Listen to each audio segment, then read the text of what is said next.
I think it's fair to say, just from what we're seeing coming out on social media, that as night falls, things do seem to be getting a little bit testier, but there hasn't been nothing like the full-scale riots that we were maybe anticipating. When you look, though, at surveys here, a poll that Keir Starmer, 49% of people think he's handling this badly, and you see Yvette Cooper there, kind of floundering a bit on Nick Ferrari.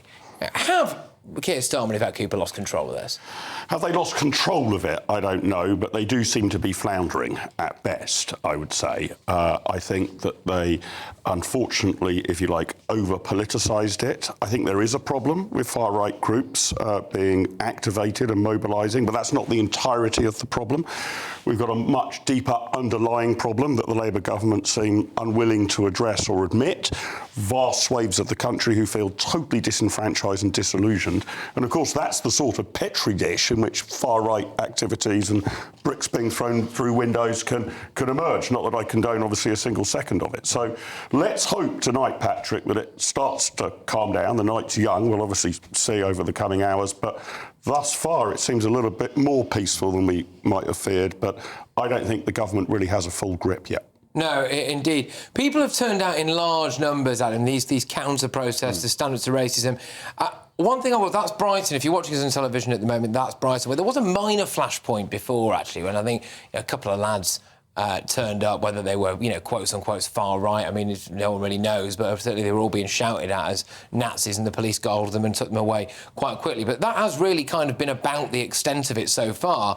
Yeah, I will slightly push back. There's a lot of things going around on the BBC and Sky News at the moment. I was seeing before I came in about these anti-racism protests. OK, fine, you could call them anti-racism protests. I'll be honest with you, from what I'm hearing from people on the ground now, quite a lot of them appear to have morphed into pro-Palestine protests, actually. But Adam, have Keir Starmer and Yvette Cooper lost control of the situation? Look, I've been talking about the dangers on our streets for years now. I see it. I've seen it, local gangs and things. And this is just a follow-on from that. You have got people now on our streets on both sides that just needed an excuse to come and cause mayhem.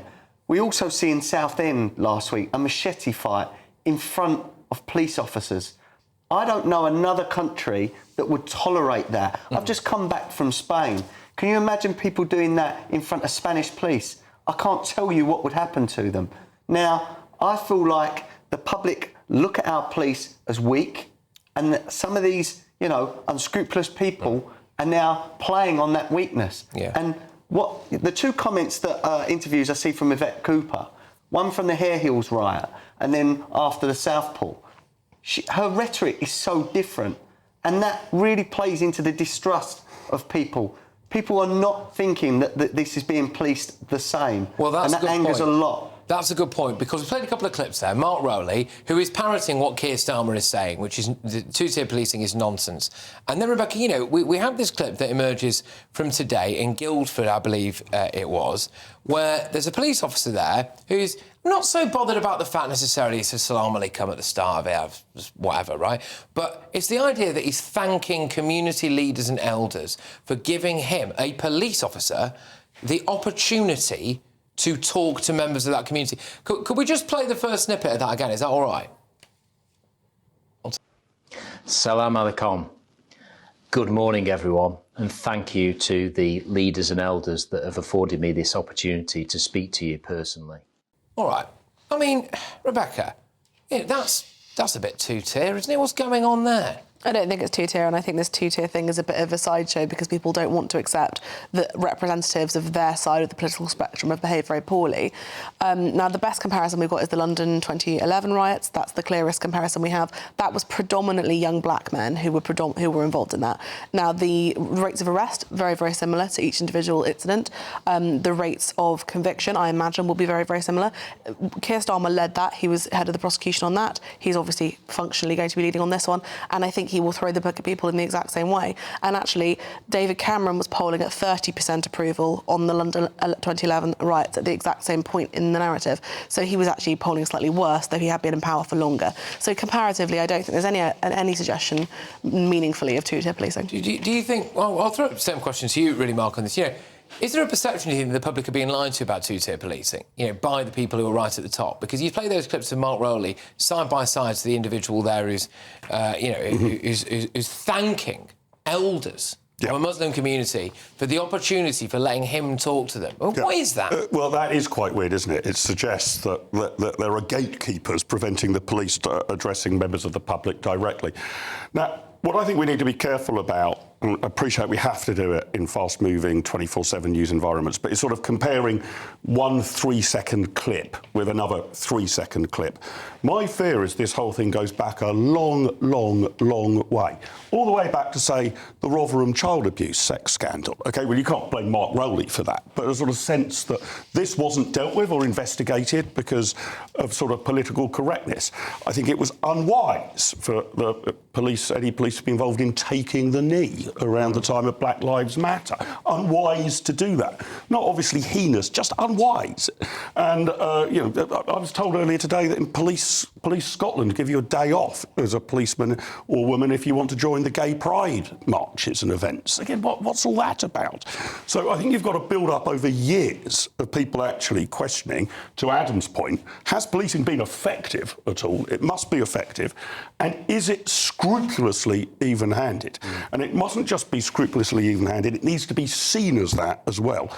And all of that confidence is frayed, and what that means is the social fabric of Britain at the moment is fraying badly as well. It's a serious problem, and I think just saying it's complete nonsense doesn't really get to the bottom of it. The mere fact that a large number of people believe there's two-tier policing needs to be addressed, because we really need to get that nailed. Let me just see how a lot of people I've spoken to over the last week have said the same.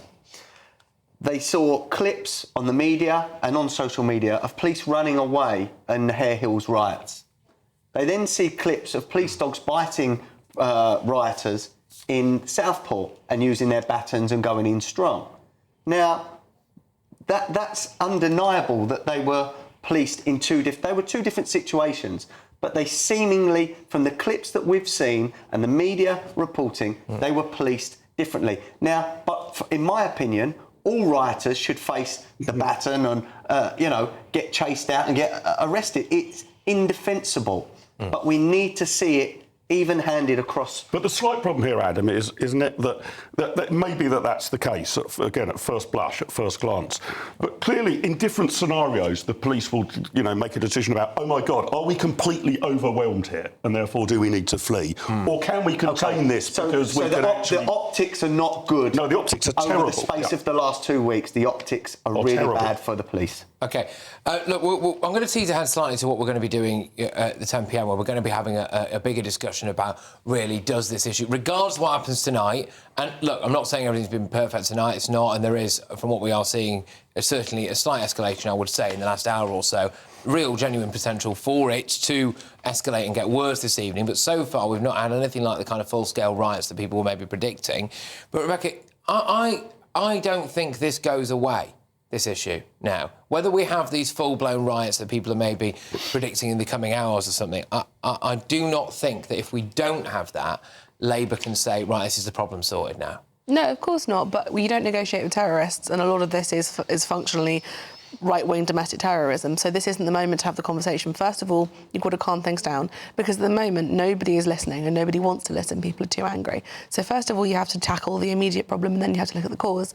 And I do think there is unhappiness and distrust in this country. Just as when the BLM demonstrations were happening, we needed to look at why do black people in this country feel a certain way. We also need to ask why white people feel a certain way, but this isn't the moment to do it.